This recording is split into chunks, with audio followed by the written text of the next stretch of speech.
Hey guys, guess what? We're pretty excited. We have our new adventure bikes. Woo! And we've had them for almost a week now. And Nat's very keen to start posting photos on Instagram, so we have to quickly get this reveal video out the way. We're pretty happy with our choices. A lot of you guys will disagree, but everyone has their own opinions. And we love them.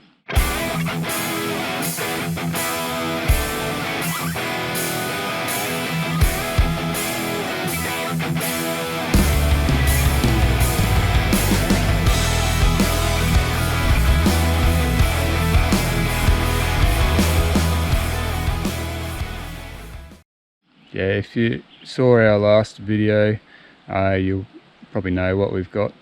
For me personally, I was about 90% sold on the bike that I chose before I went and looked at it. That last 10% was made up after I rode it, and I was just, yeah. Nat wasn't all that keen on the bike that she chose at first, but we sort of, you know, we've watched tons of reviews and looked at all the specs for everything over and over and over. We've been thinking about getting adventure bikes for like at least 6 months and been looking seriously for the last 6 weeks or so.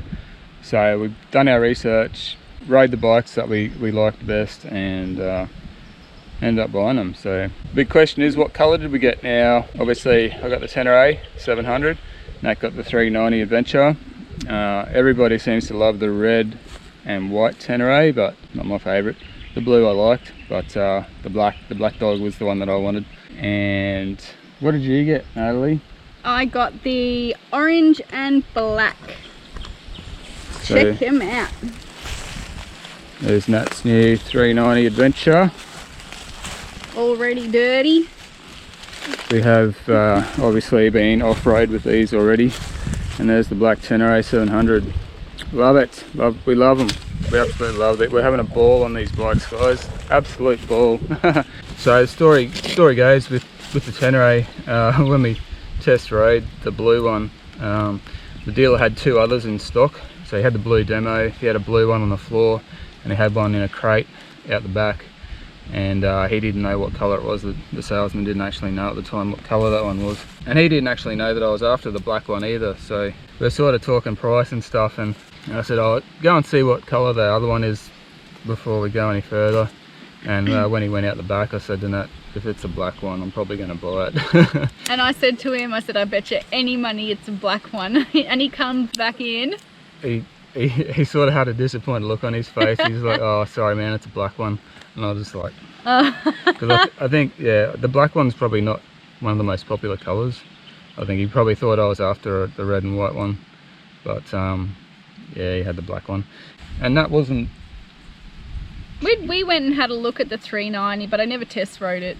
And I didn't... This was a while ago. Yeah, this was a while ago, and I didn't really want to. And I was sort of tossing up between the DRZ 400, and I was pretty much sold on it. And then Josh is like, "Well, it's only 5 gears and it's carby, and it's all those little things." And you know, and it wouldn't be very comfortable on road and for long trips and stuff like that. So I talked her into having a ride of it. Yeah, he talked me into having a ride of it. The 390. But when we were at the Yamaha dealership, he's like, "Oh, what about the WR250R?" One that I'd already had, and don't talk like that. Oh, sorry. He said, "What about the WR250R?" And I was like, yeah. I had a quick look for about 2 seconds while we were at the dealership, and then I'm like, well, it's got less power. I've had one. I know what it's like, and it's a little underpowered for what I'm used to now. So then, and still a bit uncomfortable off-road. They are more comfortable than the enduro bikes, but yeah. And then so a couple of that next day, after being at the Yamaha dealership, we went and had a look at the 390, and I actually rode it and fell in love with it as soon as I rode it down the road. It was beautiful. So pretty well sold on that. Went back to the dealership and signed on the dotted line on that day. And we have our bikes. Yeah. And I'll tell you what, I was sort of like planning on just doing some easy road Ks, just till we get to, and maybe some dirt roads and stuff, just till we get up to that, get that first 1000k service out the way, and then maybe, you know, get it up to 1500, which I think is the recommended running period, and then hit the off-road. But the very first ride I went on Friday, I think it was, saw a dirt road, Ended up doing some gnarly rocky shit. Not gnarly, but you know, worse than what I was planning on doing this soon. And I've just been blown away by how awesome the bike is off-road. Like, because it got delivered on the Monday and I never got to ride it till the Friday. That whole week I was sort of thinking about riding it, and I was like, I sort of talked to myself into thinking that it was going to be a huge scary thing, and it was just going to be too much bike for me. But as soon as I got off-road on it, I was just like, wow, it's awesome. It's so good. And you're pretty much having the same experience. Oh, absolutely. With the 390. Yeah. Yep. We went off-road yesterday, and it's surprisingly capable, smooth, everything off-road as it is on-road. Like, it's just perfect. Like, yeah, extremely happy. Yeah, we're really glad we went with these bikes. Like the DRZ and DR650 are proper dirt bikes that can go on road, but these things are just such a blast to ride on the road and off. Yep.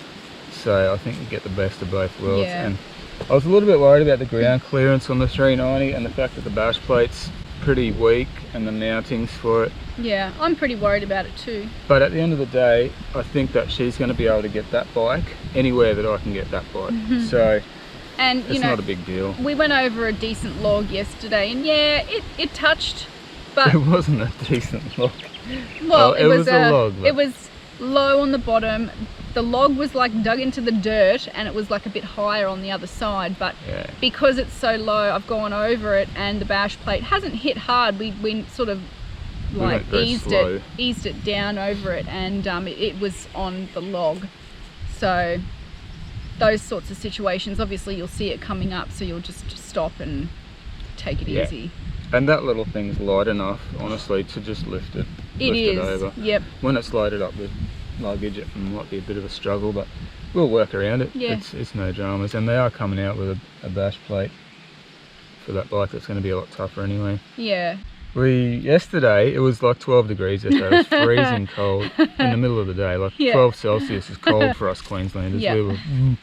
Anyway, we just decided to go out for a quick ride on these, and just to see. I was testing a couple of things. I didn't have the bar end weights on the handlebars because I fitted bark busters to it. I just wanted to see if there was much vibration in the bars without them, and there wasn't. There's none. Just wanted to test that real quick and test the GoPro case that I got to see how the wind noise was. So we're just going to go for a quick 10-minute ride. 90 k's later, we'd gone through 2 different lots of bush and stuff, and we little single tracks. We were freezing our asses off. We just didn't want to get off the bike, so we're having so much fun. It was great. Yeah, we're doing singles and everything. It was cool. We're wrapped. We're stoked. We're very happy with our choices. Yeah, couldn't be happier. Yep, extremely excited. So far, anyway. Yeah. We're loving them, loving them. And we're out here today just blasting around some trails, and so we'll definitely have a lot more videos featuring these big dogs coming out in the future. And once we get them both kitted out with all the protective gear and stuff, we'll do a video of the mods and what we've added to them and stuff like that at the moment. Still waiting on a B&B bash plate and a few other bits and pieces. And I'm still waiting for people to make stuff for mine. Yeah. I mean, KTM have brought some bits and pieces out, but like the bash plate, for example, it's made out of aluminium and it's quite thin, and it's I wouldn't call it ideal for the stuff that we do. I'd want something that's a little bit more heavy duty, so just gonna wait a little while and get an aftermarket one. Yep, get an aftermarket one and see what people have been making for them. Yeah. So make sure you hang around after this blah blah blah crap. We'll be showing a bit of footage of our rides that we've done so far. Obviously we've still got the stock tyres on these bikes too, and it's blown me away what we can do on them. It's and you know, running 25 odd PSI in them, it's just crazy. Plenty of skids and wheelies going on. Yeah. Not real good at wheeling the Tenere just yet, but we'll get there. I'm not even going to try wheeling the 390. Oh yeah, so things we've noticed about the bike so far, not so much negatives, but things that can be improved. Definitely the gearing on the 390 is too high. I think one of our subscribers, Richard, mentioned that changing from a 15 to a 14 tooth on the front is going to make a huge amount of difference, and I agree with that. It's too it's too tall for off-road the way it is. Yep. Stock. You got any other complaints about the 390 yet? Apart from the lack of accessories available for it? Yeah. No, not really. Just the gearing. That's all. It feels like I've got to really rev it so it doesn't stall. But no, that's about it. Neutral's fine to find. We have seen reviews about neutral being difficult to find, but I find it a lot. It's hard to find it when you're trying to find it. When you're trying to find second, apparently it's easy to find. Very easy. So yeah, good old B&B Off-Road Engineering here in Australia, hooking us up with number plate holder to get rid of that big old beaver tail thing they put stock on the Tenere. Getting a bash plate from those guys, and also a rear rack ready for when we do some longer trips. There was one other complaint she's got with the 390 which she hasn't mentioned yet. The noise, the sound of it. Oh, it needs not enough sound. I twist the throttle and there's like that's all I get, and I want it is very quiet. Very quiet. I love the sound of the Tenere stock. It's great. I'm not going to bother doing too much with getting an aftermarket pipe. They're bloody expensive anyway, and it sounds alright how it is. We'll give you a quick look at the bikes now anyway, guys. So not much been done for the 390 as yet. Taken a couple of things off it, haven't you? Yeah. Taken the rubber foot peg inserts. Yep. Chopped the levers down. And I think that's it. Added a bit of dirt. Yep. And added some seasoning. That's it. Oh, that's another thing. The side stand, it sits very tall when the side stands down, so if it was a little bit shorter it would be perfect. So I've got a few accessories on the way as well. I've got proper metal handguards that are coming. I've got the complete whole single seat that's coming, so these two pieces will then be one. I have got crash bars coming, because we all know I need them. Mine's had a couple more things done to it. I've obviously got the Yamaha radiator guard on there, the aluminium one. I've done a video of how to install that if anyone's wondering how hard it is. It'll be coming out soon. Barkbuster handguards, which needed a bit of dicking around to fit. Good news is the lock-on grips from ODI fit on here, no worries, with the Yamaha WR cam inside. The mirrors I hate. Nat hates her mirrors too. That's another complaint you forgot. I've got the Gub phone mount on there at the moment. Still the stock bashy, still waiting for the B&B one. Pipes all the same. We've taken the rear pillion pegs off. Be getting the tail tidy, as I said. Haven't really done anything else to it, have I? No. Oh, I've got one of the Unifilter pre-filters for the snorkel. It'll be coming. It's coming in the mail soon. I'll show you guys that. Pretty much it. I'm pretty happy with the gearing on this so far. It's fine. Anyway guys, we're going to keep rolling. Hang around for some ride footage. Hope you like our new rides, because we bloody love them. Cheers. Oh yeah. See you on the next one. Well, here she is guys. The new beast, the Tenere 700. Just a little bit excited to get out on it. The dealer dropped it off here on Monday on the back of a ute, and it's now Friday. Still haven't ridden it, haven't even started it yet. Been too busy with other stuff, plus on the days that I have been free it's been raining. So the bike's literally got 900 metres on the odometer. Hasn't even clipped over 1k yet. Now I've dragged out the old road jacket. It's been hanging on the wall for years. And I'm going to go for a bit of a spin.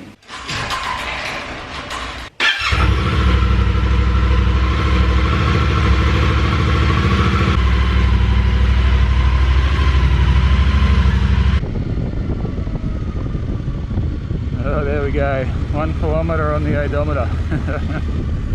And it is freezing out here. This is not Queensland weather.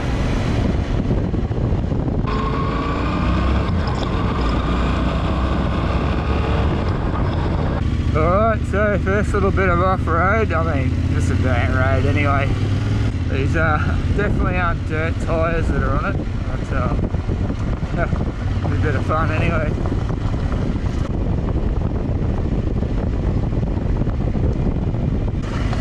Really, I'm just trying to get a bit of a feel for the bike. The moment. It's my very first ride on it, on the dirt, and you know, getting a feel for standing up and what it's like, sort of dealing with the weight of a 200 kilo bike compared to a 100 kilo EXC. It's definitely a different beast. Standing up on this bike for me is actually really comfortable. It's more comfortable for me than the EXC. Bars must be a little bit higher. Well, I reckon we can get up that little track over there. I just really don't want to drop this bike on my first ride. I know it's in for a life of punishment eventually, but not yet. Got no protection on it yet, apart from the radiator guard. No bark busters, no decent bash plate.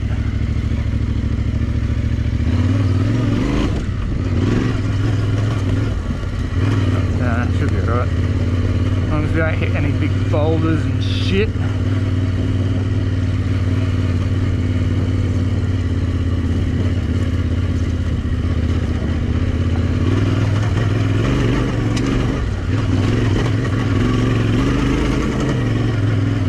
The tracker. So yeah, being that this is a maiden voyage, just checking everything over, make sure nothing's fallen off, no fluids pissing out anywhere or anything crazy like that. Looks good.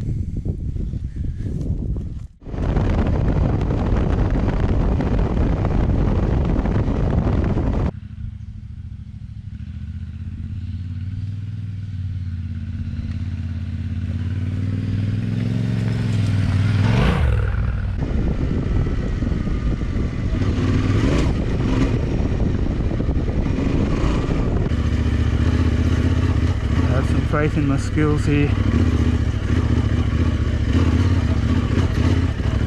Pick a good line. Whoa!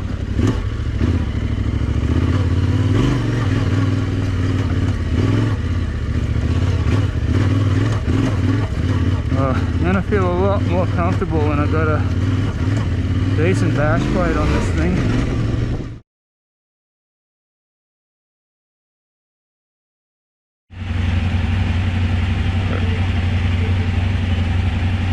Alright, just going to go for a ride and see if these bars vibrate hectically without the weighted bar ends in them.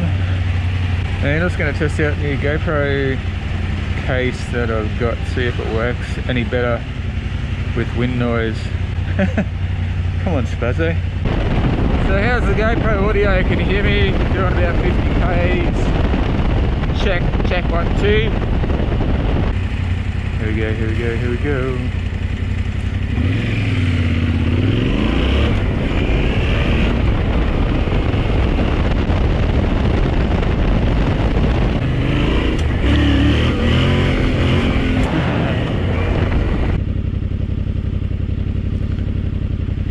Single track on the 390. Kind of single track anyway. See what's down here, hopefully nothing too gnarly.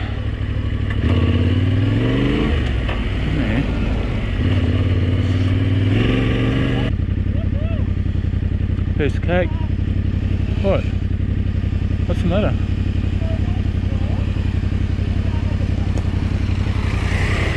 So guys, this is our first, well, I went for a bit of a ride yesterday. You've probably seen a bit of footage of that already. This is Nat's first ride on the 390, and we weren't going to go off-road. But we are. That's what these bikes are for. Well, I think we've proved that you can handle the bike on the dirt. So you're doing fine. Look at these grubs dumping shit. Let's go check this track out. Fucking grubs. Like, who does this?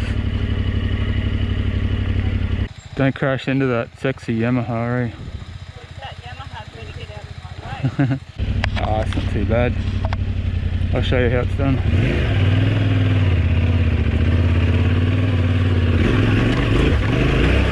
Watch me drop it and cry.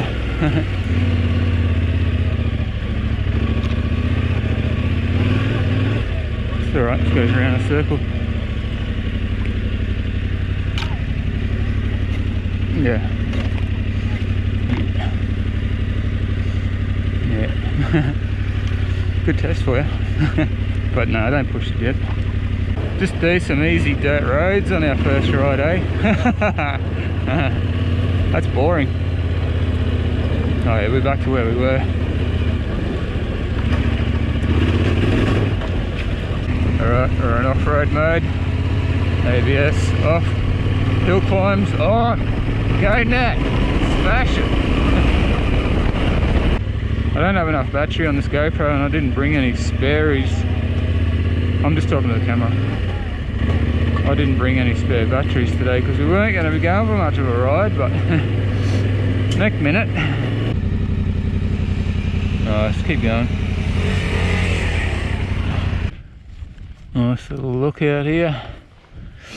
What are you doing? Trying to get off the bike. You need to sort that out. do some Jaeger and you might be able to throw your leg up high enough. Not bad. I didn't want to just pop it down because I just wanted to fall over. Well, you're like on really unlevel ground there. No. Wow.